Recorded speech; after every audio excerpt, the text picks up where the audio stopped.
बुलंदशहर में एक मासूम एक ऐसी घातक बीमारी से जूझ रहा है जो आपके रोंगटे खड़े कर देगी। दरअसल 3 वर्ष 10 माह के डुग्गू गौतम को ऑस्टोजेनेसिस इम्परफेक्टा टाइप बी नामक बीमारी है। बताया जाता है कि इस बीमारी में बच्चे की हड्डियों का विकास नहीं होता और तो और इस बीमारी के चलते बालक की हड्डियां इतनी कमजोर होती है कि इनके सहारे वो ना तो बैठ सकता है और ना ही खड़ा हो सकता है। मासूम डुग्गू के साथ भी वही स्थिति है। चूंकि डुग्गू आपके सवालों को समझकर ठीक से जवाब तो दे सकता है मगर वो अपने बल पर खड़ा नहीं हो सकता। डुग्गू अपनी बीमारी के चलते स्कूल तो नहीं जा सकता मगर उसे फिर भी देश के प्रधानमंत्री, यूपी के सीएम, संविधान निर्माता बाबा साहेब भीमराव अम्बेडकर और महिलाओं की शिक्षा की ज्योति जलाने वाली सावित्रीबाई फुले के नाम बखूबी याद थे। हाँ, उन्होंने क्या लिखा था? क्या लिखा था उन्होंने? अच्छा, उनकी मम्मी का क्या नाम था? और उनके पापा का? उनके पापा का? अच्छा, वो कहाँ पे रहते थे? अच्छा, और ये बताओ उन्होंने क्या लिखा? उनके पास कितनी डिग्री थी? कितनी भाषाओं का ज्ञान था? माता सावित्रीबाई फुले जी कौन थी? उन्होंने क्या खोला था? किसके लिए? किसके लिए? वो कहाँ पे रहती थी? वो कहाँ पे रहती थी माता सावित्रीबाई फुले? माता सावित्रीबाई फुले जी कहाँ रहती थी? अच्छा, और ये बताओ बॉडी पार्ट्स नाम आते हैं तुमको? हाँ। ये क्या है? अच्छा, और ये? और ये? ये? और ये? और ये? अच्छा, और ये?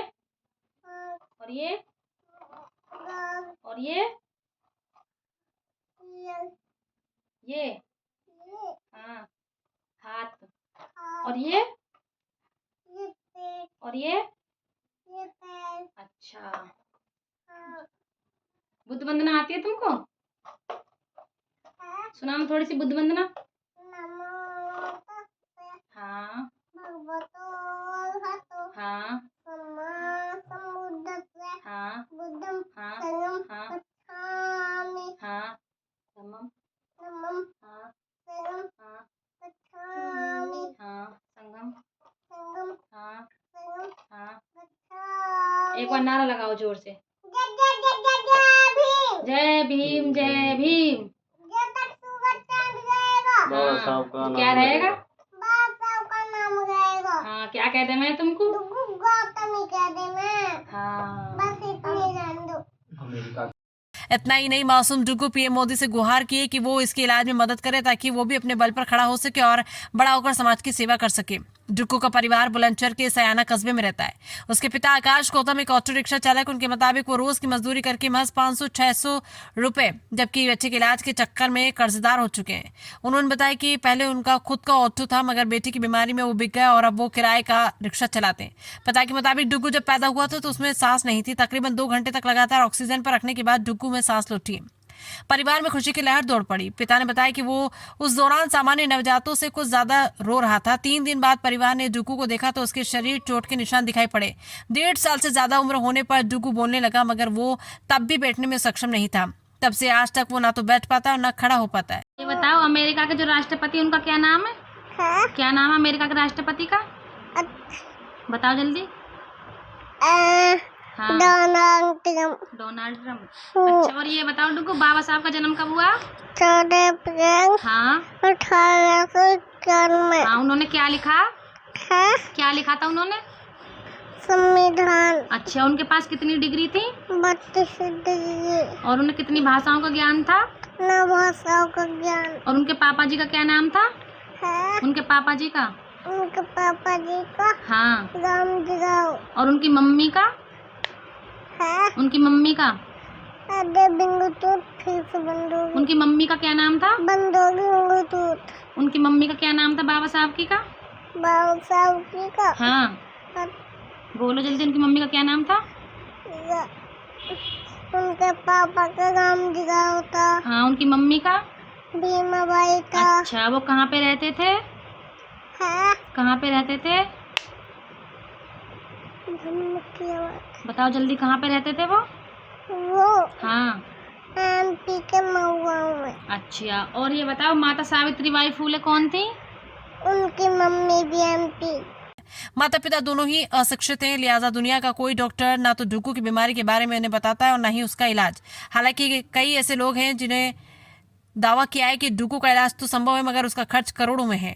अब आप समझ सकते हैं कि प्रधानमंत्री आवास योजना के एक कमरे मकान में रहने वाले ऑटो चालक आकाश कैसे इसका इलाज कर पाएंगे। आपका क्या नाम? मेरा नाम आकाश गौतम।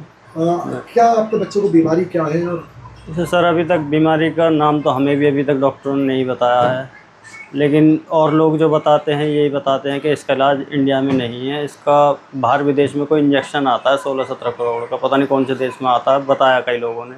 डॉक्टरों ने अभी तक नहीं बताया, हमें बीमारी तक का नहीं बताया क्या परेशानी है, लेकिन इसे डोज देते हैं हर महीने बुला करके। नहीं आपके पास है इतना पैसा, करा पाएंगे इलाज? नहीं, अगर वो बीमारी निकलेगी तो मैं सक्षम नहीं हूँ, क्योंकि मैं तो ये ट्रीटमेंट इधर उधर से करवा पा रहा हूँ। मैं एक ऑटो चालक हूँ, मेरे पास पहले तो खुद का ऑटो था, अब नहीं है। वो चेकअप कराया था मैंने, वो मेरा बेच दिया मैंने, मतलब चेकअप के लिए। तो मैं रेंट का ऑटो चलाता हूँ। आपका नाम क्या है? रेसू गौतम। ये बताओ कि क्या तकलीफ क्या है आपके बच्चे को, आप क्या चाहते हैं आप?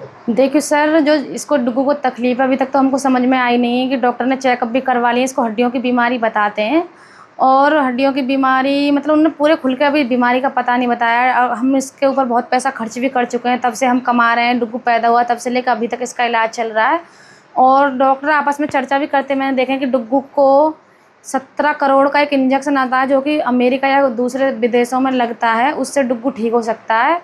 और हमें कई लोग जैसे डॉक्टर हैं हमारे रिलेशन में, उन्होंने भी यही बताया कि 17 करोड़ का एक इंजेक्शन है जिसके लगने से डुग्गू ठीक हो सकता है। और मैं सरकार से यही निवेदन करना चाहती हूँ कि हमारी आर्थिक मदद की जाए और हम जो पब्लिक सपोर्ट है अगर जो देने के सक्षम है तो हमें मदद करें, ताकि मैं अपने बच्चे को पैरों पे खड़ा कर सकूँ और उसका सपना पूरा करूँ और अपने पूरे भारत देश का नाम रोशन कर सकूँ।